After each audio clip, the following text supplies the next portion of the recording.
Olá, irmãos e irmãs em Cristo. Venho aqui hoje gravar para vocês mais um vídeo no meu canal revelando as profecias da Bíblia. E no vídeo de hoje, mais uma lição da Escola Sabatina. O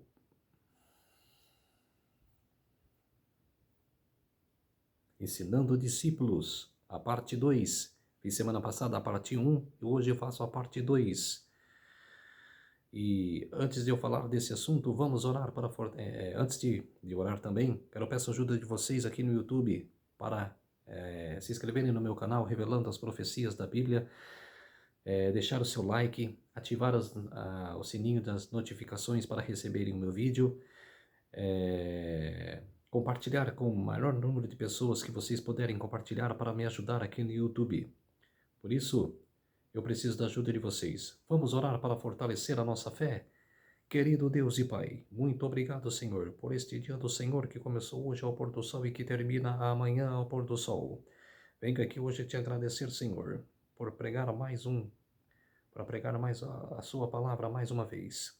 Para trazer este vídeo para todos, povos, nações e línguas, para saberem do seu evangelho, da sua lição maravilhosa. Por isso, Senhor, venho aqui hoje mostrar para todos sobre o seu evangelho.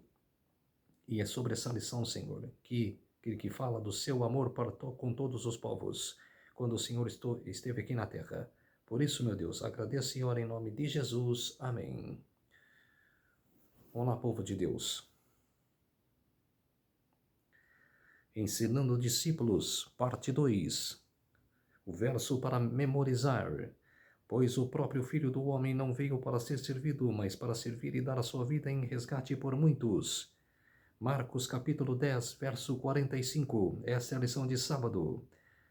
Nesta semana estudaremos Marcos 10, concluindo a sessão especial em que Jesus ensinou seus discípulos em preparação para a cruz. Cerca da metade do capítulo trata dos próprios discípulos. O restante trata de questões importantes para o discipulado, mas contadas através das lentes de outras pessoas que interagiram com Jesus. Os fariseus vêm e discutem com ele sobre o assunto do divórcio. Os pais levam seus filhos para que Jesus os abençoe. Um homem rico pergunta sobre a vida eterna e um cego pede para ver. O capítulo 10 de Marcos traz ensinamentos importantes sobre o que significa seguir Jesus, especialmente no que se refere a viver aqui e agora. Casamentos, filhos, como se relacionar com as riquezas e, por último, as recompensas e o custo de seguir a Cristo. Para completar, é relatada a cura de um segundo cego.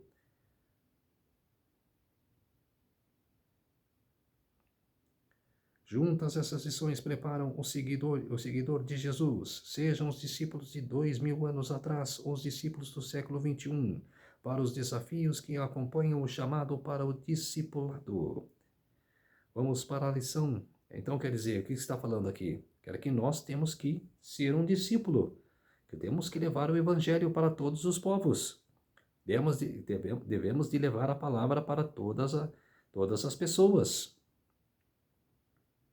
E não ter vergonha, sim, e de levar. A lição de domingo, o plano de Deus para o casamento. A pergunta número 1. Que armadilha estava escondida na pergunta dos fariseus sobre o divórcio? Que lições Jesus ensinou? Os fariseus perguntaram a Jesus se é lícito ao marido se divorciar da sua mulher. O divórcio era considerado ilícito entre os fariseus. No entanto, eles discutiam em que casos isso seria aceitável. Dois importantes rabinos da época de Jesus defendiam pontos de vistas diferentes. A escolha de Shammai era indiscutivelmente mais restritiva. O divórcio era permitido apenas em casos como de falta de filhos, negligência material, negligência emocional ou infidelidade conjugal. A escola de Iliel era muito mais branda, permitindo o divórcio por quase qualquer motivo, embora o processo de concessão do divórcio fosse mais complexo, ajudando a desacelerar as coisas. Então parece estranho que os fariseus tenham feito a Jesus uma pergunta mais abrangente. Se o divórcio era aceitável, por trás dessa pergunta havia uma conspiração para colocar Jesus em apuros com Herodes Antipas, o governante da região a leste do Jordão, onde Jesus estava naquele momento. Antipas havia se divorciado da esposa e se casado com Herodias, esposa do próprio irmão. Herodes decapitou João Batista por ter condenado este relacionamento ilícito. O que está falando aqui? Que pelos fariseus, o divórcio era lícito, que era aceito. Mas Deus odeia o divórcio, odeia a separação, porque já fez Adão e Eva para serem um casal. E o que significa este casal? O que significa ser um casal? Serem um. Serem em uma pessoa. Os dois juntos se tornem apenas um. Porque um ajuda o outro, um acompanha o outro. São companheiros um do outro. Por isso que se torna-se um. E quando um casal se divorcia, que tem muitos casos por aí, cresceram muito, era só vocês pesquisarem na internet de quantos casos de divórcio tiveram e tem ainda hoje. É só vocês puxarem. Deus odeia o divórcio. Igual eu disse, ele fez o casal para se tornarem um. Odeia o divórcio. Vou casar com outra pessoa. Mesmo que se você divorcia daquela primeira esposa ou daquele primeiro esposo, você ainda está casado com ele na lei de Deus. Na lei de Deus você ainda está casado com aquela pessoa. Porque Deus odeia o divórcio, ele não aceita. Por isso você está adulterando. A lei é bem clara. Se você foi casado, se divorciou, ele arrumou uma outra mulher e ela arrumou um outro homem, os dois estão se adulterando, porque Deus não aceita a separação, não aceita o divórcio. Vocês estão adulterando. Na lei de Deus vocês estão adulterando. Na lei da terra, da lei dos homens, isso é normal. Mas na lei de Deus não. Na lei de Deus vocês estão adulterando. Jesus respondeu indignado que Moisés tinha ordenado. Os fariseus haviam citado Deuteronômio capítulo 24, versos 1 a 4. Vamos ver o que está escrito em Deuteronômio. Lá no Antigo Testamento. Deuteronômio.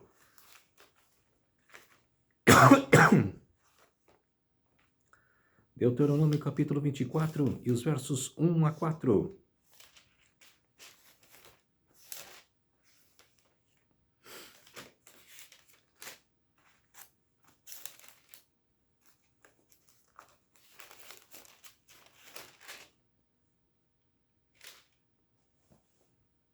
Se um homem tomar uma mulher e se casar com ela, e se ela não for agradável aos seus olhos por ter ela achado coisa indecente nela, e se ele levantar um termo de divórcio e lhe der na mão e a despedir de casa, se ela, saindo de sua casa, for e se casar com outro homem, se este se aborrecer e lhe virar como termo de divórcio e lhe der na mão e a despedir de sua casa, ou se esse último homem se tornou para si por mulher vier a morrer, então seu primeiro marido, que a despediu, não poderá tornar a despojá-la para que seja mulher, depois que foi contaminada, pois é abominação perante o Senhor, assim não farás pecar a terra que o Senhor teu Deus te dá por herança. Quer dizer, a lei de Deus é bem clara. Se você casou, ele mandou a mulher embora, ela se casou com outro, ela depois voltou para você, naquele tempo era não era ilícito, era uma contaminação para o povo de Israel. Mas, se você hoje, se você casou, se divorciou, não arrumou ninguém, mas quer voltar ao relacionamento, agora você pode, com o seu marido, que você foi casado, não arrumando outro marido, aí você está adulterando. que descreve de um caso de casamento após o divórcio, de um novo casamento após o divórcio. O israelita da época de Moisés praticava o divórcio. Esta lei pretendia proteger a mulher, mas nos dias de Jesus essa lei tinha sido distorcida pela escola de Eliel para facilitar o divórcio por quase qualquer motivo. O que era destinado a proteger a mulher acabou sendo usado para facilitar o repúdio dela. Em vez de debater a lei de Deuteronômio 24, Jesus mencionou a ideia original de Deus para casamento em Gênesis 1:2. Ele observou que no início Deus fez um homem e a mulher, dois indivíduos. Gênesis 1:27. Então combinou nesta verdade com Gênesis 2:24, que ensina que o homem deixa seus pais e se une à esposa, tornando-se os dois uma só carne. Que é o que eu acabei de falar. Se torna-se só um. Esse conceito de unidade se tornou a base da afirmação de Jesus sobre o vínculo matrimonial. O que Deus uniu, as pessoas não deveriam separar. Jamais. A pergunta no rodapé: como fortalecer os casamentos na igreja e ajudar aqueles cujo relacionamento foi desfeito? Quer dizer, na base da conversa, na base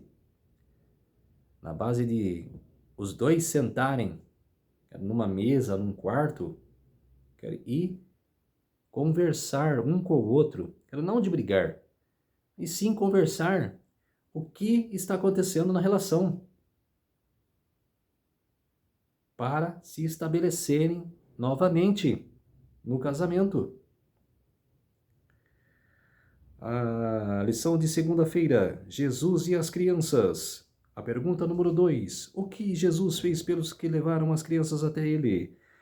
Embora as crianças fossem desejadas no mundo antigo, especialmente os meninos na cultura predominantemente masculina, o nascimento e a infância não eram fáceis. Os ricos de morte eram elevados para as mães durante o parto e para os recém-nascidos, bebês e crianças. Muitas culturas usavam medicamentos tradicionais e amuletos para proteger essas pessoas vulneráveis contra supostas forças malévolas. As crianças ocupavam uma posição social inferior semelhante à dos escravos, em Gênesis capítulo 4, versos 1-2. No mundo greco-romano, crianças com deficiências físicas ou que fossem indesejáveis eram expostas ou jogadas em um rio. Os meninos eram mais valorizados que as meninas. Às vezes, as meninas eram deixadas para morrer na natureza. Algumas vezes, bebês abandonados eram resgatados para serem criados e vendidos como os escravos. Os discípulos não entenderam o conceito de receber o reino de Deus como uma criança. Então repreendiam os que levavam crianças a Jesus para serem abençoadas, talvez pensando que ele não tivesse tempo para uma tarefa tão simples. Eles estavam errados. Jesus ficou indignado. No Evangelho de Marcos, Jesus tem reações surpreendentes em relação às pessoas. E é interessante que uma de suas fortes reações tenha sido uma relação às pessoas que queriam afastar dele as crianças. Jesus insistiu que os discípulos não deviam impedir as crianças. Por quê? Porque o reino de Deus pertence a elas. E devemos recebê-lo na atitude de uma criança, provavelmente uma referência à confiança simples e irrestrita em Deus. Não deixe seu caráter não cristão represente o mal a Jesus. Não mantenha os pequeninos afastados dele por sua frieza e aspereza. Nunca lhes dê motivo de pensar que o céu não seria um lugar aprazível para eles, e se lá estivessem. Não falem de religião como de uma coisa que as crianças não possam compreender. Não procedam como se não esperasse delas que aceitassem a Cristo. Não os deem a falsa impressão de que elas devem anunciar tudo quanto a vida agradável. Ellen G. White, A Ciência do Bom Viver, página 21. Quer dizer, as pessoas têm que aceitar as crianças. Ela tem que tratar bem as crianças.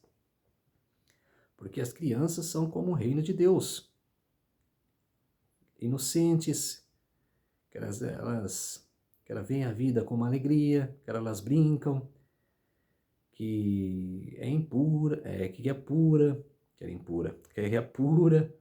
Então, quer dizer, era isso que Jesus quis nos passar, que era de aceitarem as crianças. A pergunta do rodapé é: como você pode revelar melhor Jesus às crianças que estão ao seu redor? Que eu acabei de falar agora. Eu nem vi a pergunta no rodapé, eu acabei explicando para vocês. A lição de terça-feira: o melhor investimento?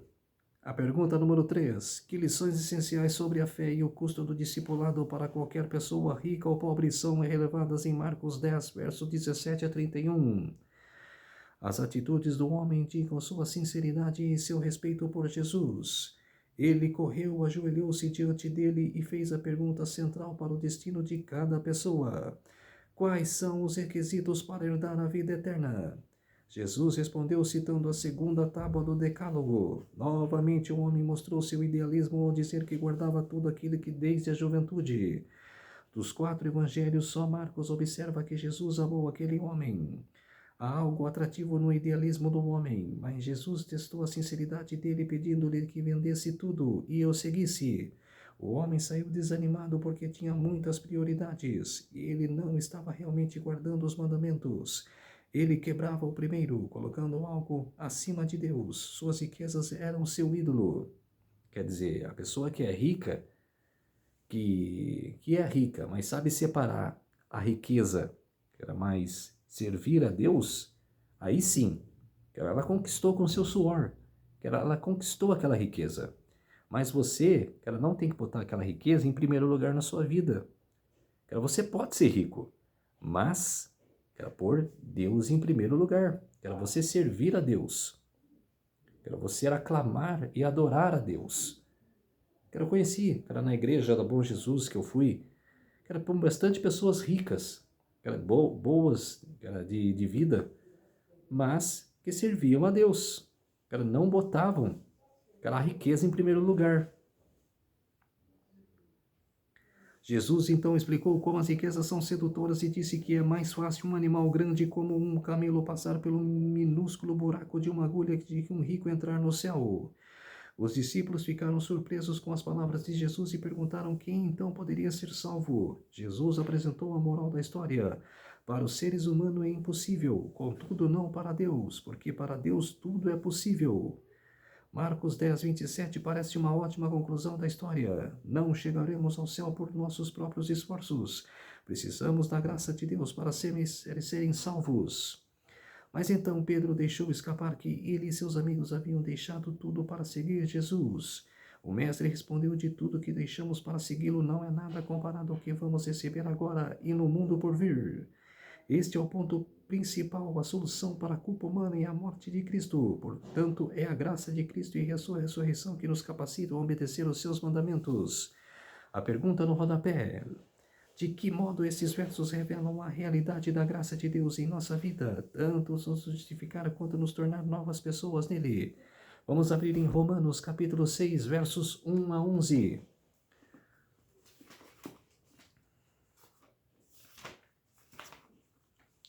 Romanos capítulo 6 e os versos 1 a 11. Livres do pecado pela graça, que diremos, pois? Permaneceremos no pecado para que deseja a graça mais abundante? De que modo nenhum, como viveremos ainda no pecado? Nós os que para ele morreremos? Ou porventura ignorais que de todos nós que fomos batizados em Cristo, fomos batizados na sua morte? Fomos, pois, sepultados com ele na morte pelo batismo, para que, como Cristo foi ressuscitado dentre os mortos, pela glória do Pai, assim também ando nós em novidade de vida, porque se somos unidos com ele na semelhança de sua morte, certamente o seremos também na semelhança da sua ressurreição. Sabendo disto, isto que foi crucificado com ele o nosso velho homem, para que pelo corpo do pecado seja destruído, e não sirva mais o pecado como os escravos. Quer dizer, ainda continua, porquanto quem morreu já está justificado do pecado. Ora, se já morremos com Cristo, cremos que também com ele viveremos, sabendo que havendo Cristo ressuscitado dentre os mortos, já não morre, a morte já não tem domínio sobre ele. Pois quanto a ter morrido de uma vez para sempre, morreu para o pecado, mas quanto a viver, vive para Deus. Assim também vós considerai-vos mortos para o pecado, mas vivos para Deus em Cristo Jesus. Quer dizer, está dizendo aqui que não precisamos ser só batizados. Que um monte de gente já se batizou nas águas, que nem mesmo assim ainda pecando. que era você se batizar, que era de você parar de pecar, querer aceitar Jesus como seu Salvador. Esse é o batismo, que era que Jesus falou para Nicodemos, que era você aceitar a Jesus, que era aceitar a Jesus em suas vidas, que ele nunca mais pecar, que era você ainda continuar pecando porque você é um pecador, mas pecados considerados, que eram pecados conscientes, que você peca todo dia, que eram pecados graves, que é um pecado, você vai continuar sendo pecador, mas assim esses pecados graves. A lição de quarta-feira, vocês podem beber o meu cálice?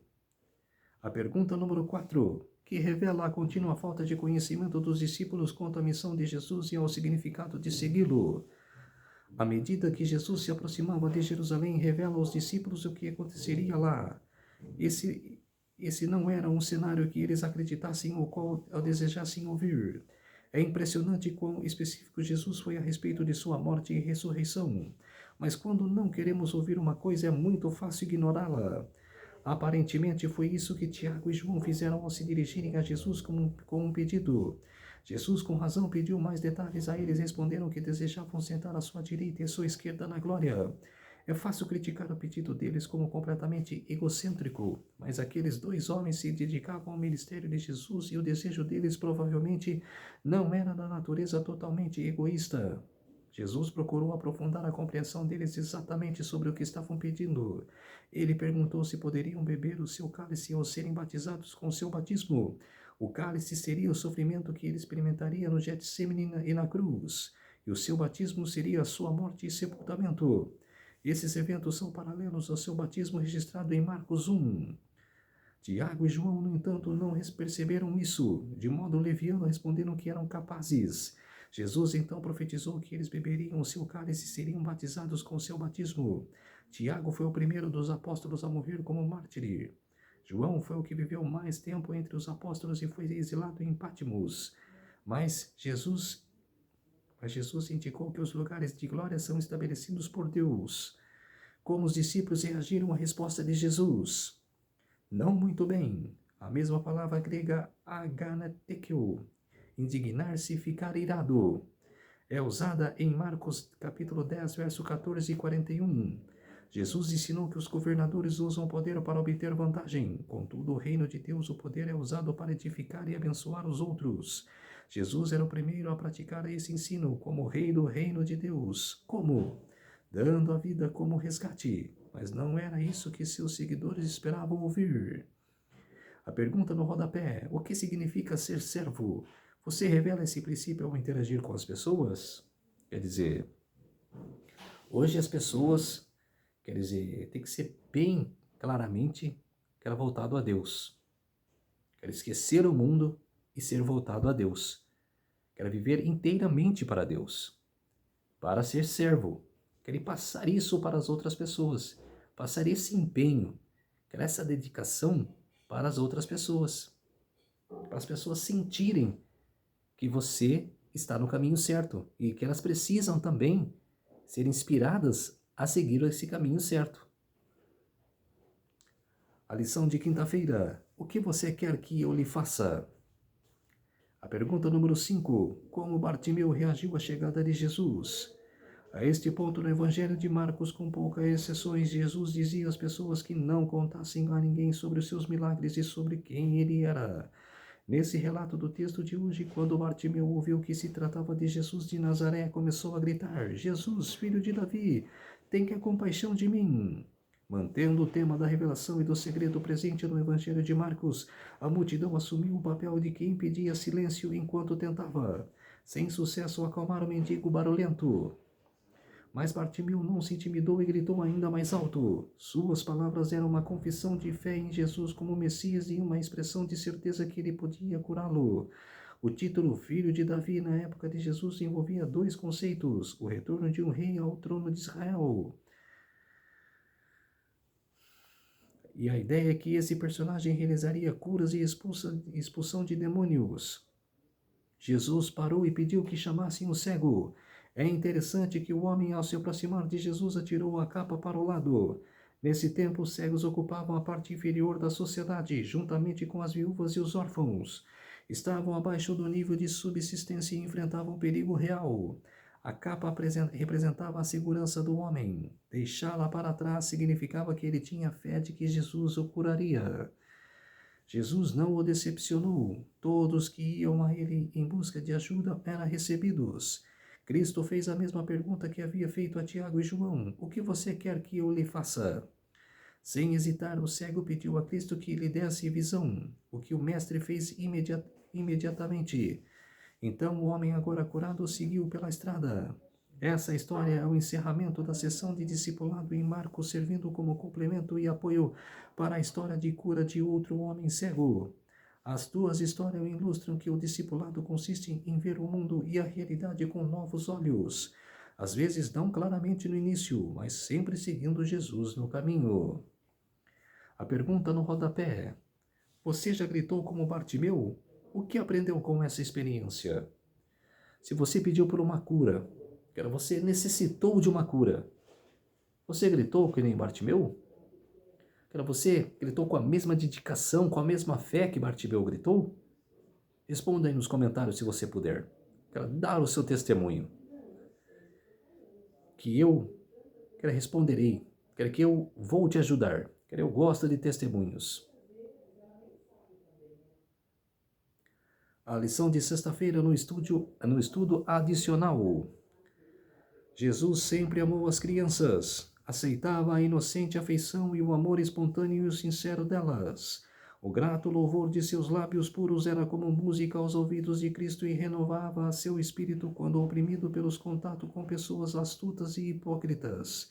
Em qualquer lugar onde o Salvador estivesse, seu rosto amável e seus gestos suaves e bondosos conquistavam a confiança dos pequeninos. Ellen G. White, o desejado de todas as nações, página 409.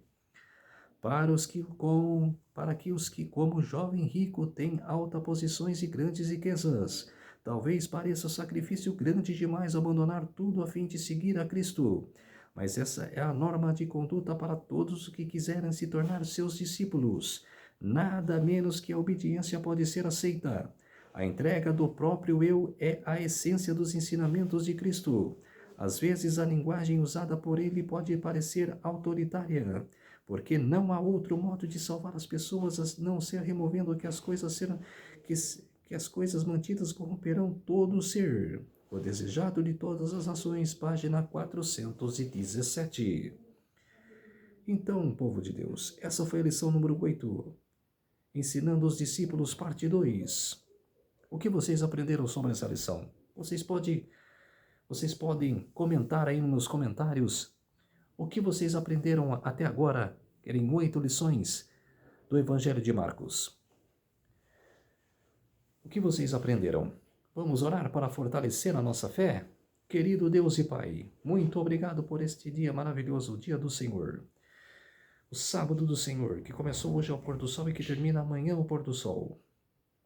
Muito obrigado por esses minutos e segundos que eu estive contigo, Senhor. Fez-me de mim o seu servo, para pregar este evangelho, para pregar essa lição maravilhosa para todos os povos, nações e línguas, para que eles possam saber mais sobre a tua palavra, Senhor. Por isso, tudo isso agradeço em nome do meu Salvador, Jesus Cristo. Amém. Então, povo de Deus, se inscreva no meu canal Revelando as Profecias da Bíblia, ative os sininhos de notificações para receberem o meu vídeo, compartilhe com o maior número de pessoas o meu vídeo para divulgar o meu canal. Preciso da ajuda de vocês. Um feliz sábado a todos e até o próximo vídeo. Tchau!